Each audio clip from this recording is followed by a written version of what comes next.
नमस्कार दोस्तों, स्वागत है आपका एक बार फिर से हमारे चैनल पर। दोस्तों, आज हम 7 मार्च के टॉप 5 करंट अफेयर्स को क्विज के माध्यम से इंटरेक्टिव वे में सॉल्व करेंगे और उसको एक्सप्लेन भी करेंगे। आप इस वीडियो को एंड तक जरूर देखिएगा और खुद भी साथ में सॉल्व करने का प्रयास कीजिएगा। और अगर दोस्तों यह वीडियो आपको अच्छा लग रहा है, डेली आप देख रहे हैं, तो इस वीडियो को लाइक करिए, शेयर करिए और अगर इस चैनल को सब्सक्राइब नहीं किया अभी तक तो जरूर सब्सक्राइब कर लीजिए दोस्तों।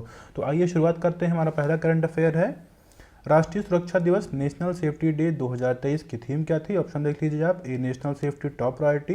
B, our aim zero harm. C, you safe all safe. D, safe world safe future. आपने इस क्वेश्चन को पढ़ लिया दोस्तों। इसका जो करेक्ट आंसर है वह है बी, आवर एम जीरो हार्म जो है इस साल की थीम थी नेशनल सेफ्टी डे की।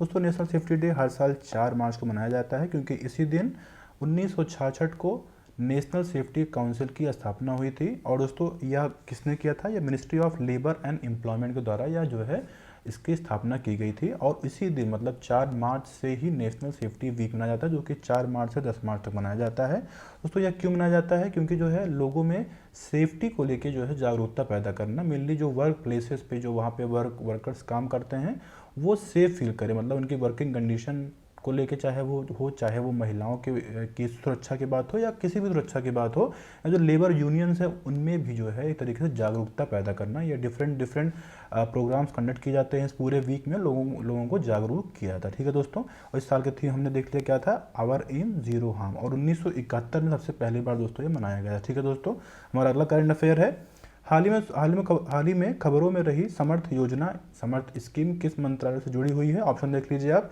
ए, गृह मंत्रालय। बी, अल्पसंख्यक मंत्रालय। सी, कपड़ा मंत्रालय। डी, पर्यटन मंत्रालय। आपने इस क्वेश्चन को पढ़ लिया होगा दोस्तों। इसका जो करेक्ट आंसर है वह है सी, कपड़ा मंत्रालय।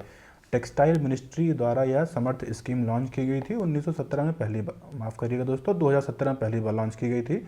और दोस्तों, यह इसका फुल फॉर्म देख लीजिए क्या है आप, scheme for capacity building in textile sector. ठीक है दोस्तों, चर्चा में इसीलिए है क्योंकि ये जो है इसमें बताया गया है कि सरकार ने कहा है कि वह अलग अलग इंडस्ट्रियल पार्टनर से वह कोलेबोरेट करेंगे ताकि लोगों में स्किल्स बढ़ाया जाए। मतलब हमने देखा था कि जो ये समर्थ स्कीम है इसका मेनली एम क्या है, मतलब जो टेक्सटाइल इंडस्ट्री है उसको उसको प्रोत्साहित करना और लोगों में एम्प्लॉयमेंट को जनरेट करना, मतलब पूरे कंट्री में। ठीक है, तो ये मेनली इसका एम था। तो वह इंडस्ट्रियल पार्टनर से जो है कोलेबोरेट करेंगे और लोगों में स्किल को बढ़ाने का जो है प्रयास किया जाएगा। नई नई स्किल्स जो डेवलप हो रही हैं टेक्सटाइल सेक्टर में उसको बढ़ाने का मेनली इसमें प्रयास किया जाएगा। ठीक है दोस्तों, हमारा अगला करंट अफेयर है Indian states energy transition report के अनुसार किन राज्यों ने स्वच्छ बिजली में परिवर्तन में सबसे अधिक प्रगति की है? ऑप्शन देख लीजिए आप। ए, पंजाब हरियाणा। बी, कर्नाटक गुजरात। सी, हिमाचल प्रदेश उत्तराखंड। और डी, उत्तर प्रदेश बिहार। आपने इस क्वेश्चन को पढ़ लिया होगा दोस्तों। इसका जो करेक्ट आंसर है वह है बी, कर्नाटक गुजरात।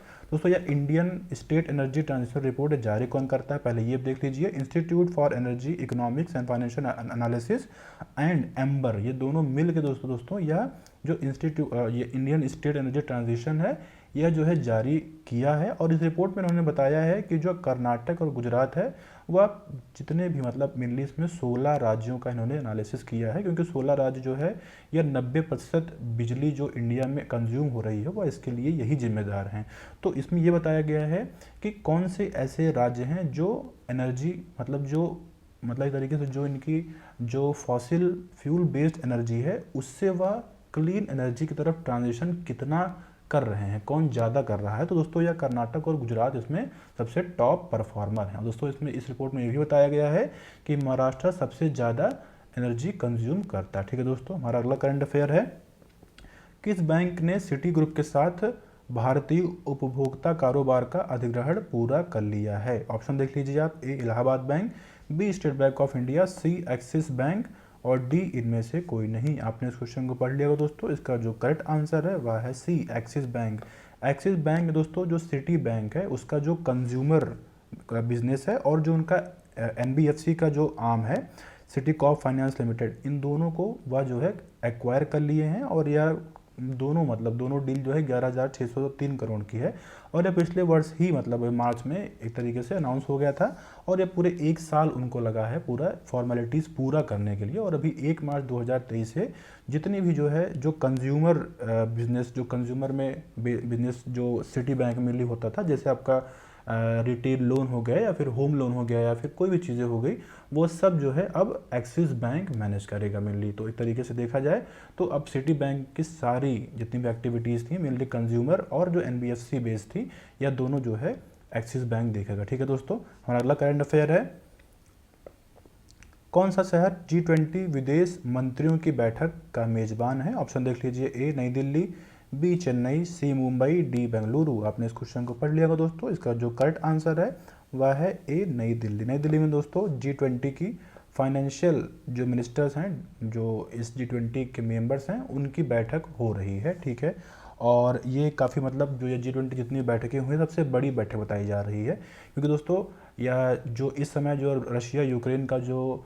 युद्ध हो रहा है उसमें जैसे जो यूएसए है वह जो है मतलब यूएसए और जो मतलब जो लाइक माइंडेड कंट्रीज़ हैं यूएसए की, जो यूक्रेन के को सपोर्ट कर रही हैं और जो इधर रशिया को जो सपोर्ट कर रही हैं, इन दोनों के बीच में टसल देखा जाएगा। तो जो एक एंड तरीके से देखा जाए, जो एंड मतलब बाद में जो स्टेटमेंट जारी होता है वहाँ पर मतलब ये मतलब एक संयुक्त स्टेटमेंट जारी हो पाएगा या नहीं हो पाएगा, तो ये देखने की बात होगी। ठीक है दोस्तों, तो दोस्तों ये आज के लिए इतना ही है। इस वीडियो को देखने के लिए धन्यवाद। आपका दिन शुभ हो।